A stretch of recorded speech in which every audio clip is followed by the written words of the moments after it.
যে ঢেউ শুরু হয়েছিল সেই ঢেলে দিল্লির দাসী হাসিনা দিল্লিতে পালিয়ে যেতে বাধ্য হয়েছে, কিন্তু দিল্লির হাসিনাকে উৎখাত করতে সক্ষম হলেও এখনো বাংলাদেশের বিভিন্ন সেক্টরে ফেসিবাদের দোসরেরা বসে আছে।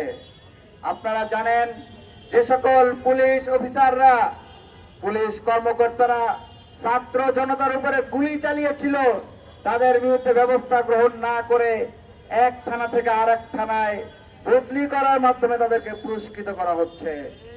আপনারা দেখেছেন সরকারের কতিপয় উপদেষ্টা টাকা খেয়ে আওয়ামী পন্থীদেরকে ডিসি নিয়োগ করেছে।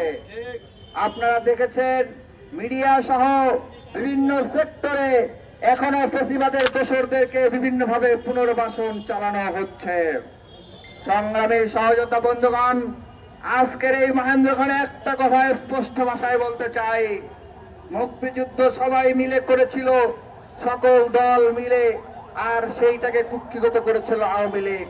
যে কারণে মুক্তিযুদ্ধ সবার হয় নাই, সেটা হয়ে উঠেছিল আওয়ামী লীগের মুক্তিযুদ্ধ। ঠিক একই কায়দায় 24-এর অভ্যুত্থানকে ছাত্র শক্তি কোরআন কুক্ষিগত করে অভ্যুত্থানটাকে সবার হতে দেয় নাই এবং অভ্যুত্থানটাকে বিতর্কিত করার চেষ্টা করেছে। আমরা আহ্বান জানাবো এই সকল গাদ্দারদের